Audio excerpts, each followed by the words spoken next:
그들에게 이르되 내게로 가까이 오소서. 그들이 가까이 가니 이르되 나는 당신의 아우 요셉이니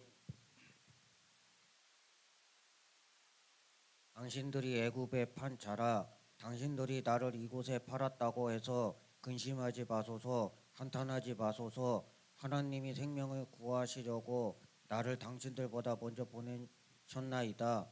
이 땅에 2년 동안 흉년이 들었으나 아직 5년은 밭가리도 못하고 추수도 못할지라.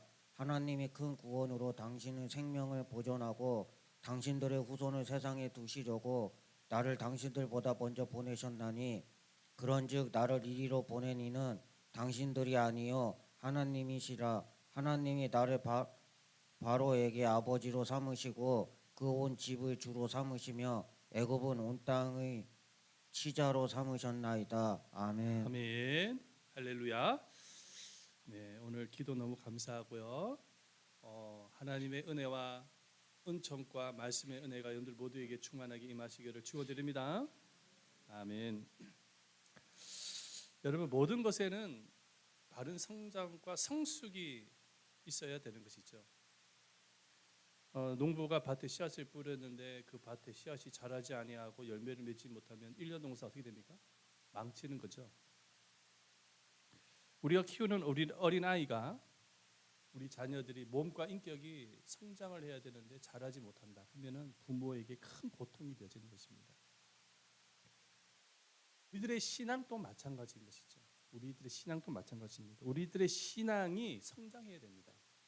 그렇지 않겠습니까? 우리들의 신앙이 성숙되어져 가야 되는 거예요. 세월이 이렇게 흘러가는데 신앙은 제자리 걸음이다. 그러면 안 되겠죠. 주님이 기뻐하는 것은 뭐냐면은 여러분들의 신앙이 성장하고 성숙되어지는 것을 기뻐하십니다. 그리고 성숙된 신앙에 하나님이 반드시 복을 주시는 것입니다. 그래서 우리 예수님은 성경을 통해서 성도의 신앙이 성장되어지기를 강력히 요구하고 계세요. 강력히 요구하고 계세요. 오늘 말씀을 보면은 에베소서 4장 15절 말씀에 보면은 오직 사랑 안에서 참된 것을 하여 범사에 그에게까지 자랄지라. 그는 머리니 곧 그리스도라 말씀하고 자랄지라고 말씀하고, 우리 신앙이 그에게까지, 예수님에 이르기까지. 우리가 예수님처럼 될 수는 없지만 우리들의 신앙이 성장되어지기를 하나님이 기뻐하시는 것입니다. 누가복음 말씀에도 보면은요, 아닙니다. 예수님은 제자들에게 산산수훈을 또 가르치면서 최종적으로 또 이렇게 말씀하셨죠. 말씀해 보면 마태복음 5장 48절 말씀해 보면 너희 하늘 아버지의 온전하심처럼 너희도 온전하라. 이 온전하라라는 이 말씀이 뭐냐면 우리들의 신앙이 열매를 맺기를 원한다는 겁니다. 성장되어지기를 원한다는 것이죠. 그러니까 하나님 아버지의 마음은 뭐냐면 저와 여러분들을 구원의 은혜를 베푸시고 인도하실 때 구원으로 멈추는 것이 아니라 우리들의 신앙이 성장되기를 기대하고 바라고 계시는 것인 것입니다. 하나님은 왜 우리 자녀들의 신앙이 성장하고 성숙되어지기를 원하시는 것일까요? 성숙된 신앙에 하나님의 은총이 임하는 것입니다. 하나님의 축복이 임하는 거예요. 그래서 성경의 인물들 중에서 보면 신앙의 성숙함으로 복을 받는 많은 인물들이 등장을 하죠. 등장을 하는데 여러 인물들이 등장을 합니다만은 저는 대표적으로 요셉을 꼽고 싶습니다. 요셉을 꼽고 싶어요. 그래서 요셉을 좀 연구를 했는데 우리가 이 3주간에 걸쳐서 요셉의 삶을 보면서 그가 어떻게 신앙의 성숙된 자가 되어지는지, 그리고 그 성숙한 신앙에 의해서 어떠한 복을 받게 되어지는지 여러분들과 함께 나누기를 원하는데요. 또 이렇게 이야기를 하면은 어떤 분은 그런 생각을 가질 수도 있어요. 목사님, 귀가 따갑도록 요셉 이야기는 들었습니다. 목사님, 그렇게 구체적으로 설교를 안 하셔도 저는 요셉에 대해서 너무나도 잘 압니다. TV에도 보면 요셉에 대한 만화도 나오고 말이죠. 성경 불신자들도 요셉에 대해서 너무나도 잘 알고 있더라고요. 보니까 그 이집트 왕자라고 그 만화 아시죠? 거기 다 요셉 이야기 아니겠습니까? 그렇죠? 거기 다 나오는 것이죠. 그렇지만 여러분, 요셉의 이야기를 지식적으로 아는 것이 중요한 것이 아니라 요셉이 어떻게 신앙 성숙을 갖게 되어지고 그 신앙 성숙의 내용이 무엇인지, 그리고 하나님의 복이 어떻게 임하는지, 우리가 그런 영적인 교훈을 우리가 요셉의 삶을 통해서 배워야 되고, 그리고 우리가 새해를 맞이하기 앞서서 우리도 그런 복을 받아야 되지 않겠습니까? 할렐루야. 그게 가장 중요한 것이죠. 요셉이 보여주는 믿음의 특징이 있어요. 믿음의 특징이 있습니다. 그 믿음의 특징이 뭐냐면 모든 것은 하나님이 하셨다라는 것입니다. 하나님이 하셨다라는 믿음을 갖고 있었습니다. 요셉이 애굽의 총리가 되어져서 이제 자기를 노예로 팔았던 형들을 만나지 않습니까? 그 만났을 때 요셉이 형들에게 뭐라고 이야기를 합니까? 오늘 말씀 보면은요, 8절 말씀해 보니까는요, 그런즉 나를 이리로 보낸 이는 당신들이 아니요 하나님이시라. 하나님이 나를 바로에게 아버지로 삼으시고 그 온 집의 주로 삼으시며 애굽 온 땅의 통치자로 삼으셨나이다. 나를 애굽의 노예로 애굽으로 보낸 이는 당신들이 아니라는 거예요. 형들이 아니라는 거예요. 하나님이 보내셨다라는 것입니다. 나를 애굽의 총리가 되게 하신 이도 하나님이 하셨다라는 것입니다. 나를 감옥에 가게 한 이도 보디발의 아내가 아니라 하나님이 하셨다라는 것입니다. 감옥 속에서 그 두 사람 만나죠. 떡 굽는 관원장과 술 맡은 관원장 만납니다. 그 두 사람의 꿈을 해석하게 하신 이도 내가 아니라 하나님이 하셨다라는 것입니다. 바로 왕의 꿈을 해석하게 한 이도 내가 아니라 하나님이 하셨다. 그러니까 요셉의 신앙의 원리, 그 요셉이 보여주는 그 성숙한 믿음의 핵심이 뭐냐면은 모든 것은 다 누가 하셨다고요? 하나님이 하셨다라고 지금 고백을 하고 있는 것입니다. 자, 그렇다면 요셉이 보여준 그 성숙한 신앙, 성숙한 믿음의 내용이 무엇인지 우리가 구체적으로 살펴볼 필요가 있습니다. 첫 번째, 다 같이 읽어봅니다. 시작. 원망과 불평이 없는 삶을 살았습니다. 자, 요셉의 그 성숙한 신앙에서 무엇을 발견할 수가 있냐면 요셉의 생애를 보면은 원망과 불평이 없어요. 원망과 불평이 없어요. 여러분, 요셉의 인생을 한번 보시면 평탄했습니까? 평탄하지 않았죠. 우리 세상적인 이야기로 이야기하면 기구한 인생이다 그러지 않습니까?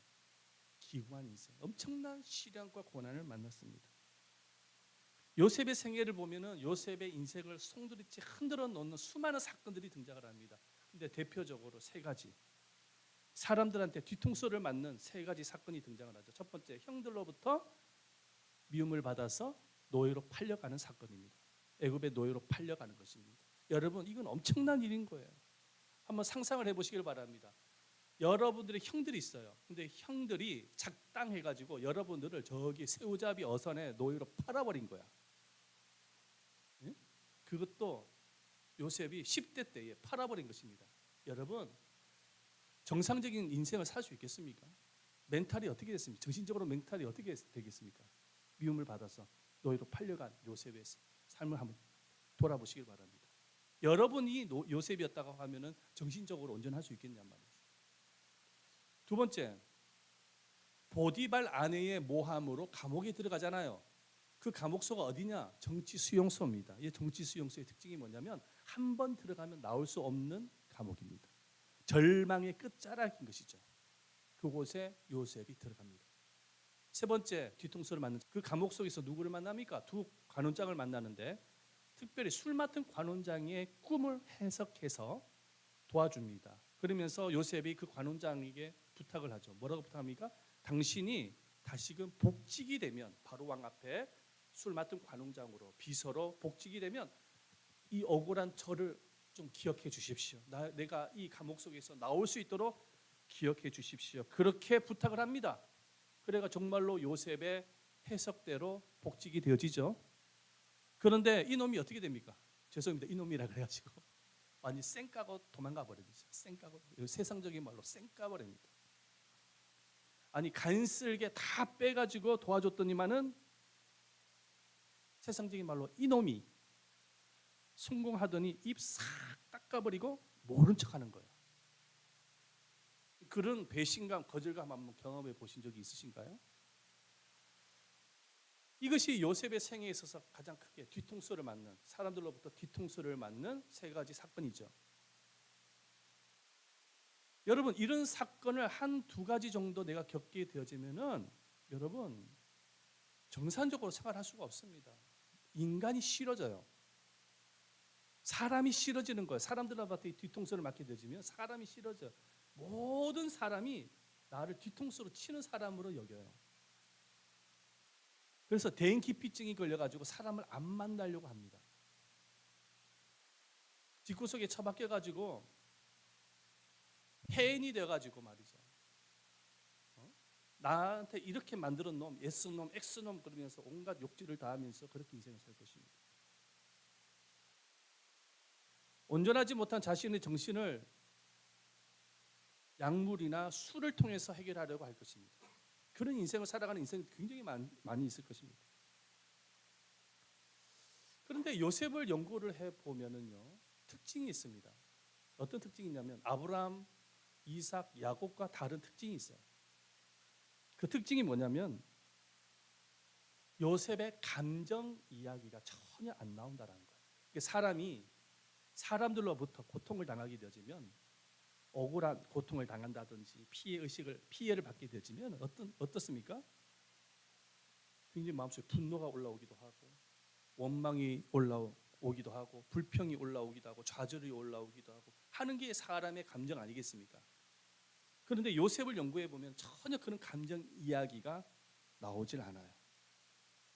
요셉이 원망했다든지 불평했다든지, 나에게 뒤통수를 친 그 사람들을 향해서 원망했다든지 불평했다든지 그런 내용이 안 나와요. 성경 한번 보십시오. 나오는지. 나옵니까? 안 나오죠. 이것이 바로 요셉의 믿음의 저력인 것입니다. 성숙한 믿음. 성숙한 믿음. 요셉이 왜 원망하거나 불평하지 않았을까? 왜 절망하거나 좌절하지 않았을까? 이 억울한 일을 당했는데도 불구하고 바로 하나님이 하셨다라는 거예요. 하나님이 하셨다는 거죠.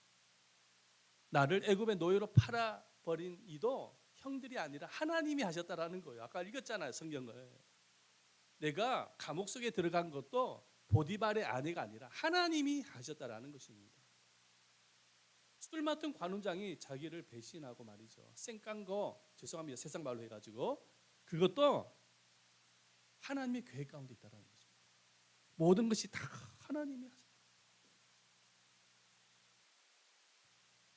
나를 애굽의 총리가 되게 하신 이도 바로 왕이 아니라 하나님이 총리가 되게 하셨다는 거예요. 그러니까 요셉의 신앙 안에는 뭐가 깔려 있냐? 요셉의 밑바닥에는 뭐가 있냐? 무엇을 기초로 깔고 있느냐? 어떠한 일을 당해도, 무슨 일을 만나도, 어떤 상황 속에 있다도 하나님이 다 하셨다라는 믿음이 있어요. 하나님이 다 하셨다. 그래서 하나님이 하셨기 때문에 내가 억울한 일을 당하거나 힘든 일을 만나거나 피해를 받아도 좌절할 필요가 없어요. 인생이 흔들릴 수가 없는 거예요. 왜? 하나님이 하셨다라는 거예요. 하나님이 하셨기 때문에 흔들릴 이유가 없는 거예요. 원망할 필요가 없는 것입니다. 근데 한번 실제로 한번 생각을 해보시기를 바랍니다. 요셉이 감옥 속에서 술 맡은 관원장을 만나지 않았더라면 애굽의 총리가 될 수 있었을까요? 요셉이 감옥에 들어가지 않았더라면 술 맡은 관원장을 만날 수 있었을까요? 요셉이 애굽의 노예로 팔려가지 않았더라면 감옥에 들어갈 수 있었을까요? 한번 생각을 해보시기를 바랍니다. 그러니까 이 모든 일들이 사람에 의해서 진행된 것처럼 눈으로 보여질지 모르겠지만 결국은 하나님께서 자기를 국무총리가 되게 하도록 하기 위해서 하나님이 계획하셨다는 일이라는 것입니다. 하나님이 작품을 만드셨다라는, 그러니까 이 모든 것이 다 하나님이 하셨다라는 거예요. 하나님이 하셨다라는 믿음이 있었던 것입니다. 그래서 요셉의 DNA가 있는데 그 DNA가 뭐 용서입니다. 용서. 용서의 DNA가 있어요. 형들만 용서한 것이 아니에요. 여러분, 만약에 요셉이 총리가 되어졌을 때 누구를 가장 먼저 찾고 싶어 했겠어요? 여러분들이 총리가 되었다, 애굽의 총리가 되어졌다고 한다면은 지금 이 상황 속에서 누구를 가장 먼저 찾고 싶어 했겠습니까?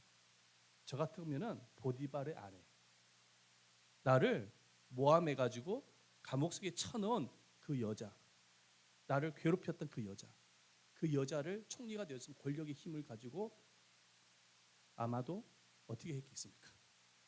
가문에 내버려 뒀을까요? 총리가 됐으면 충분히 그렇게 할 수 있지 않겠습니까? 형들만 그렇게 그 보디발 아내부터 불러내지 않겠습니까? 그리고 자초지종을 갖다가 따지지 않겠습니까? 그게 인간의 심리 아니겠어요? 근데 성경에 보면 보디발의 아내 이야기가 나옵니까 안 나옵니까? 안 나와요. 요셉이 형들만 용서한 게 아니에요. 자기를 감옥 속에 넣었던 보디발의 아내까지도 용서를 한 거야. 덮어버린 거야. 그렇게 할 수 있었던 이유가 뭐냐니까, 나를 애굽의 노예로 팔아버린 사람이 형들이 아니라는 것입니다. 나를 감옥 속에 쳐넣은 사람이 보디발의 아내가 아니라는 거예요. 그 배후에 누가 계시냐? 하나님이 하셨다라는 것입니다. 하나님이 하신 거예요.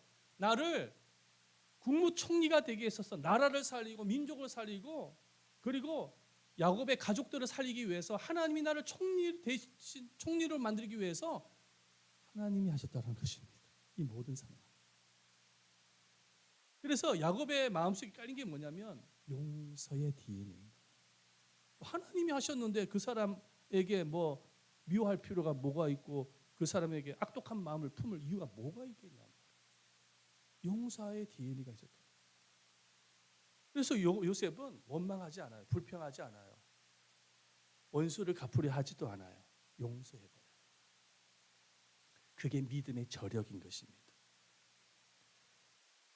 여러분, 요셉처럼 하나님이 하셨다라는 믿음이 있으면은 원망하고 불평하지 않습니다. 그 사람의 믿음의 성숙함을 무엇으로 알 수 있냐면 그 사람의 입술에서 나오는 말을 통해서 알 수 있습니다. 내 입술에서 매일같이 불평하고 원망의 말만 하고 부정적인 말만 하면 그는 믿음의 정말 작은 사람. 성숙한 믿음은 불평하지 않아요. 원망하지 않아요. 부정적인 말을 하지 않아요. 성숙한 믿음은 항상 감사의 말을 해요. 여기서 차이가 나는 거예요. 교회를 아무리 10년, 20년, 30년, 40년, 50년 다녀도 그 사람의 입술에서 매일같이 부정적인 말만 하고 불평의 말만 하고 원망의 말만 하면 그 사람의 믿음은 다른 겁니다. 죄송하지만 그런 거예요. 성숙한 믿음은 불평하지 않아요. 왜? 하나님이 하셨다라는 믿음을 갖고 있기 때문에. 이 모든 상황이 하나님이 하신 거예요. 하나님이 하신 거예요. 하나님이 나에게 복을 주시기 위해서 이 상황도 만드신 거예요. 여러분, 하나님이 우리에게 복을 주시기 위해서 좋은 일만 주시는 게 아니에요. 우리에게 때로는 요셉처럼 이해할 수 없는 일을 만나기도 합니다. 그 모든 것을 하나님의 시각에서 해석하는 그 믿음이 성숙한 믿음인 것입니다. 할렐루야. 성숙한 믿음. 성숙한 믿음은 원망하지 않아요. 미워하지 않아요. 하나님이 하셨어요. 주님이 하셨어요. 용서해버려요. 덮어버려요. 그 결과를 주님께 맡겨버리는 거예요. 그게 성숙한 믿음. 여러분, 신년에는 여러분들의 입술에서 원망 불평의 말이 나오면 안 됩니다. 할렐루야. 단 한 건의 부정적인 말만 했어도 안 돼요. 혹시나 여러분들 중에 부정적인 말 했다면 저한테 일러 봐주십시오. 밥을 갖다가 휙 하면 얘기해버리세요. 신년에는 절대로 무슨 일을 만나도 부정적인 말 하면 안 돼. 원망 불평의 말도 절대로 입술에서 입 밖으로 내서는 안 돼. 그건 믿음의 사람이 아닌 거예요. 감사의 말만 하시기를 축원드립니다. 자, 두 번째, 요셉의 그 성숙한 신앙에서 무엇을 발견할 수가 있냐면 주어진 사명에 충성되게 일을 합니다. 주어진 사명에 충성되게 일을 합니다.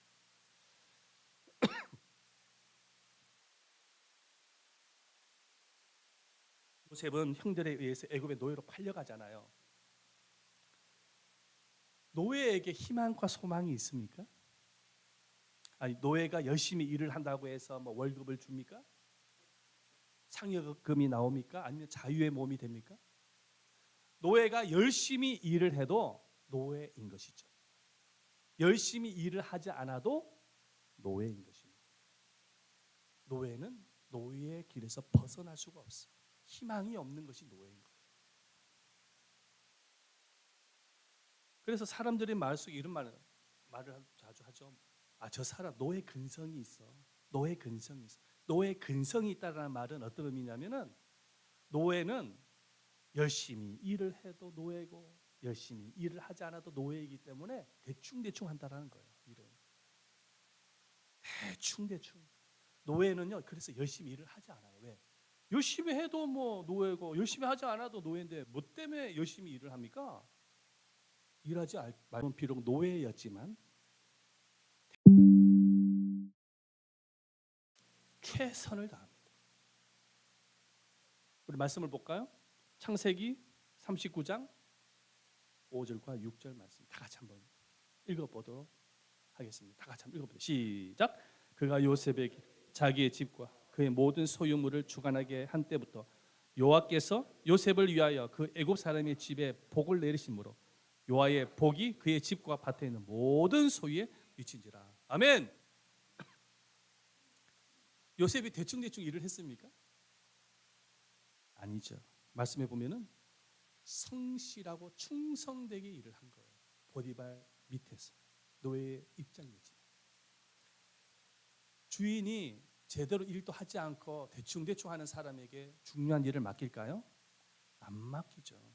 여러분 일은 맡기겠습니까? 열심히 일을 잘 하는 사람에게 맡기지 하지 않는 사람에게 일을 맡기겠습니까? 여기 사장님도 계시겠지만 저 같아도 안 맡깁니다. 안 맡겨요. 그런데 보디발 장군이 요셉에게 맡기는 거예요. 그 이유가 뭐냐면 요셉은 작은 일에도 충성되게 일을 했던 것입니다. 보디발 장군의 집에서만 그렇게 일을 했습니까? 아니요. 보디발 아내의 모함으로 감옥에 들어갔죠. 그 감옥 속에서도 일을 합니다. 그렇게 일을 하죠. 감옥은 어떤 곳입니까? 감옥은 일하는 곳이 아니에요. 감옥은 어떤 곳입니까? 시간을 때우는 곳이 감옥입니다. 뭐 그곳에서 열심히 일을 한다고 해서 죄수의 몸에서 자유한 몸이 됩니까? 그곳에서 열심히 일을 한다고 해서 사람들이 알아줍니까? 아니지 않습니까? 그래서 감옥은 시간 때우는 곳이지 일을 하는 곳이 아니거든요. 그런데 요셉을 보십시오. 감옥 속에서도 열심히 최선을 다해서 작은 일에서 충성을 다합니다. 그랬더니 거기에 있는 간수장, 감옥을 지키는 그 간수장이 모든 행정의 업무를 요셉에게 맡깁니다. 할렐루야.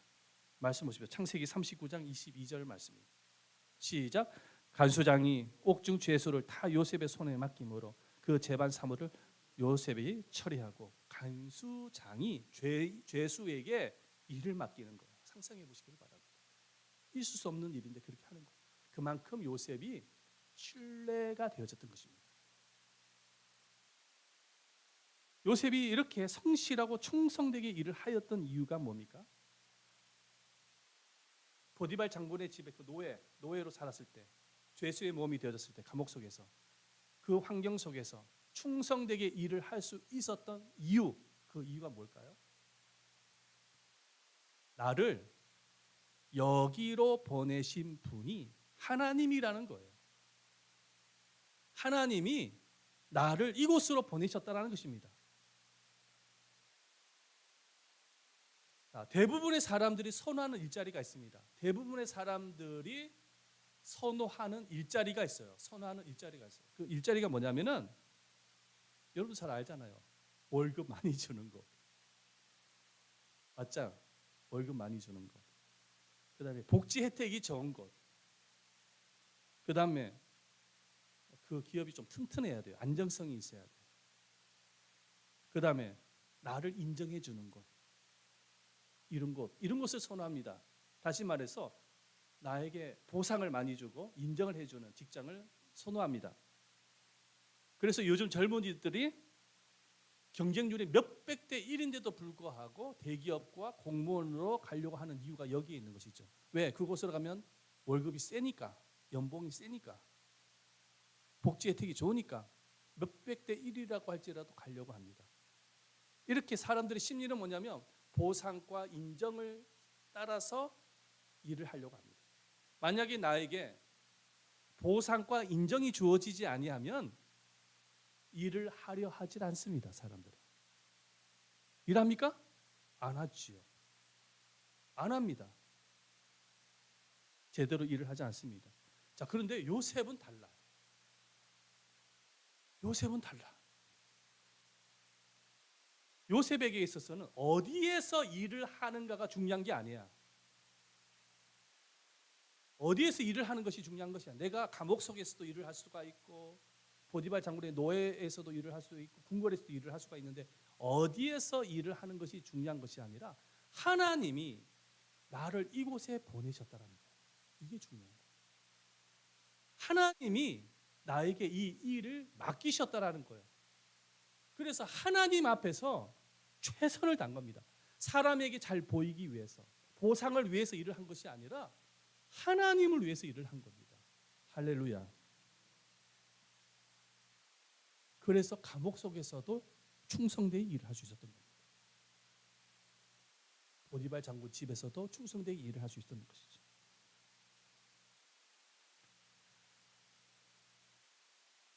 하나님이 복을 주시지. 복을 안 주시겠어요? 이런 사람에게 복을 안 주시겠냐고요. 하나님이 자신의 인생의 진짜 보수라는 거예요. 하나님이 자신을 파견했다는 거예요. 그런 믿음으로 일을 했던 것입니다. 그러므로 여러분 진짜 성숙한 믿음은 뭐냐면 보상과 인정을 따라서 일을 하는 게 아니에요. 진짜 성숙한 믿음은 하나님이 나를 여기로 보내셨다는 거예요. 그래서 환경이 어떠하든지 상관이 없어. 내가 지금 하고 있는 일이 꾸준히 일일 수도 있고 좀 미약할 수도 있고 환경이 안 좋을 수도 있어. 그런데도 최선을 다해서 일을 해요. 왜? 하나님이 나를 그곳으로 보내셨습니다.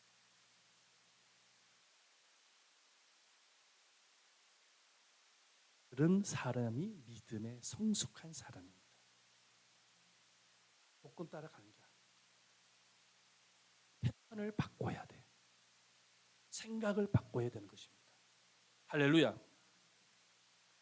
예수님께서 이런 말씀을 하셨어요. 마태복음 25장 21절 말씀인데요. 이렇게 말씀하셨어요. 시작. 그 주인이 이르되 잘하였도다 착하고 충성한 종아 내가 작은 일에 충성하였으며 내가 많은 것을 내게 맡기리니 내 주인의 즐거움에 참여할지어다. 자, 또 누가복음 16장 10절 시작. 지극히 작은 것에 충성된 자는 큰 것에도 충성되고 지극히 작은 것에 불의한 자는 큰 것에도 불의하니라. 사람들의 심리는 다 큰 것에서 일을 하려고 하지. 좋은 조건, 큰 기업, 좋은 보상, 응? 나를 인정해 주는 것, 그런 데서 일을 하려고 하지 누가 이런 작은 것에서 일을 하려 하겠어. 근데 주님은 그게 아니에요. 작은 것에서 충성된 자가 큰 것에도 충성된다. 주님이 더 큰 일을 맡길 것이다. 이게 하나님의 나라의 영적인 원리인 것입니다. 아멘.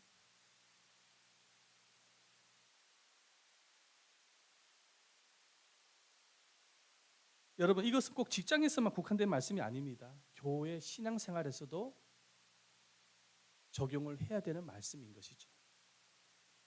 요셉의 교회 생활은 어땠을 것 같아요? 직장에서만 그랬을까요? 요셉의 교회 생활은 어땠을까요?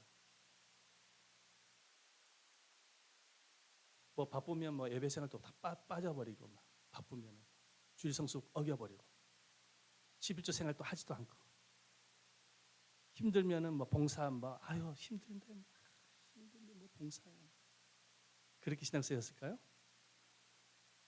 아니요. 요셉은 철저하게 하나님 중심, 말씀 중심이었습니다. 요셉은 단 한 번도 예배를 빠진 적이 없습니다. 그의 삶은 11조의 삶이었습니다. 그는 하나님의 나라와 영광을 위한 것이라고 하면 최선을 다했습니다.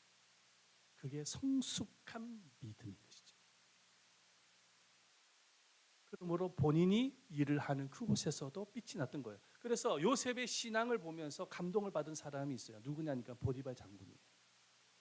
이 보디발 장군은 불신자거든요. 이 불신자가 요셉의 삶을 보면서 감동을 받아버렸어요.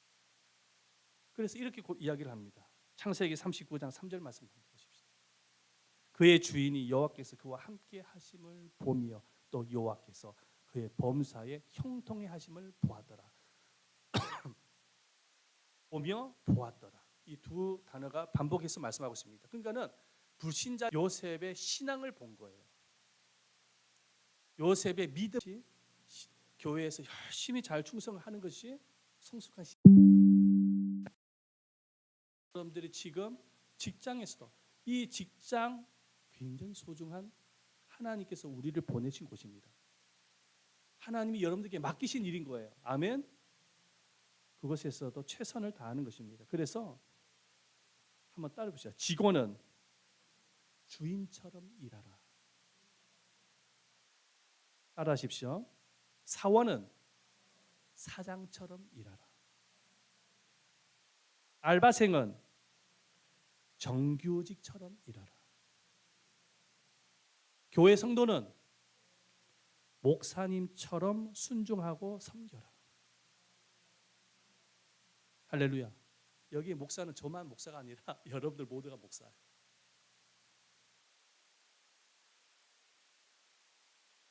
이것이 하나님의 성숙한 신앙인 것입니다. 이렇게 신앙생활을 했더니 하나님이 요셉에게 복을 주십니다. 복을 주시는 어떤 복을 주시느냐? 보십시다. 하나님이 요셉과 함께 하셨대요. 그리고 사람과 사람들 사이에 높여 주시는 거예요. 말씀 보십시다. 자, 창세기 39장 2절 말씀이죠. 읽어봅니다. 시작. 여호와께서 요셉과 함께 하심으로 그가 형통한 자가 되어 그의 주인 애굽 사람의 집에 있으니 하나님이 함께 하시는 거예요. 요셉과. 그리고 보디발 장군의 집에서 요셉을 높여 주시는 거예요. 읽어봅니다. 시작. 여호와께서 요셉과 함께 하시고 그의 인자를 하심에. 할렐루야. 간수장이 은혜를 받게 하셨다. 사람과 사람 사이에 높이시는 하나님께서 계속. 그다음에 바로의 궁궐에서 어떤 복을 받는지 보십시다. 창세기 41장 38절 말씀이에요. 읽어봅니다. 시작. 바로가 그의 신하들에게 이르되 이와 같이 하나님의 영에 감동된 사람을 우리가 어찌 찾을 수 있으리요 하고 40절도 읽어봅니다. 너는 내 집을 다스리라. 내 백성이 다 내 명령에 복종하리니 내가 너보다 높은 것은 내 왕자뿐이니라. 하나님이 높이신다. 사람이 높이는 것 같지만 하나님이 높이시는 거예요. 이렇게 성숙한 믿음을 가진 자에게 하나님이 복을 주십니다. 사람들로부터 높임을 받고 높임 받은 것이 아니에요. 물질의 복도 주세요. 영의 복도 주십니다. 사랑하는 여러분, 세월은 유수처럼 빠릅니다. 그죠? 참 세월 순식간입니다. 우리 명국이가 이제 곧 있으면 제대한다고 하지 않습니까? 난 우리 명국을 보면서 진짜 빠르다. 2월 달에 제대한답니다. 좀 더 있었으면 좋겠는데 저는 솔직히 말해서 좀 더 근무했으면 좋겠는데 자기는 제대하겠대요. 빠르다. 근데 새해가 딱 됐는데 어떤 분은 세월 계산만 하는 거예요. 진짜 빨리 갔다. 나이 계산만 하고 내 나이 한 살 더 먹었네. 그러면서 한술 푹 쉬는 거야. 아이고야 이제 또 늙어가는 거네. 늙어간다야. 그러면서 한숨 푹 쉬는 거예요. 그러면서 새해를 맞이하고 새해를 보내시는 분이 많습니다. 사랑하는 믿음의 사람은 그렇게 보내면 안 되는 거예요. 믿음의 사람은 우리들의 신앙이 성숙되어져 가야 돼요. 거기에 초점 맞춰요. 여러분들의 신앙이 성숙되어져 가야 됩니다. 아멘. 그래서 작년에는 너무나도 오만 불평을 많이 했어요. 내 입술에서 부정적인 말도 많이 하고. 그러나 올해는 하면 안 돼. 성숙을 향해서 가는 거예요. 작년에는 작은 일에도 충성을 하지 않았어. 올해는 그렇게 하면 안 돼. 작은 일에도 충성을 다 할 수 있어야 돼. 첫 번째, 교회에서. 작년에는 툭하면 예배 빠졌어. 바쁘면 빠지고 이래 빠지고 저래 빠지고. 그러나 여러분 올해는 빠지지 마시기를 축원드립니다. 충성을 다 하셔야지. 그게 진짜 신앙입니다. 작년에는 11조 생활도 안 했어. 여러 가지 뭐 이유로 막 못했어. 그러나 올해는 꼭 하시기를 축원드립니다. 하셔야지. 그게 축복이고 믿음인데 재정의 주인은 주님이라는 고백인 거예요. 아멘. 하나님이 명령하셨는데 왜 안 해? 주일학교부터 시작해서 작년도 이렇게 다 하셔야 돼. 그게 진짜 믿음인 거예요. 하나님이 보고 주시는 거예요. 그리고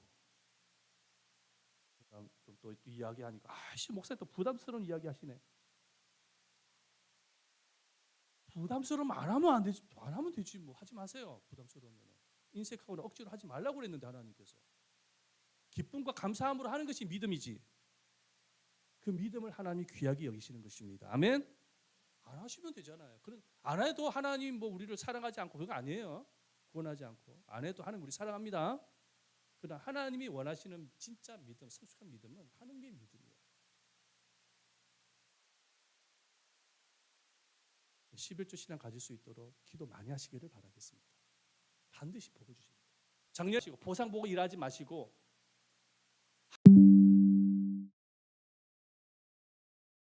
볼 수 있을까? 예? 어떻게 하면 사업을 일으킬 수 있을까? 연구하시기를 축원드립니다. 고민하셔야 돼요. 어떻게 하면 직장에서 더 큰 월급을 받을 수 있을까? 기도하셔야 돼요. 연구하셔야 돼요. 그래서 복을 받으실 수 있어야 돼요. 이게 믿음입니다. 성숙한 믿음. 올해 안에는 이런 성숙한 믿음으로 하나님의 축복을 받는 저와 여러분들 되시기를 예수님의 이름으로 축원드립니다. 아멘. 우리 한번 이 시간에 찬송하며 나가겠습니다.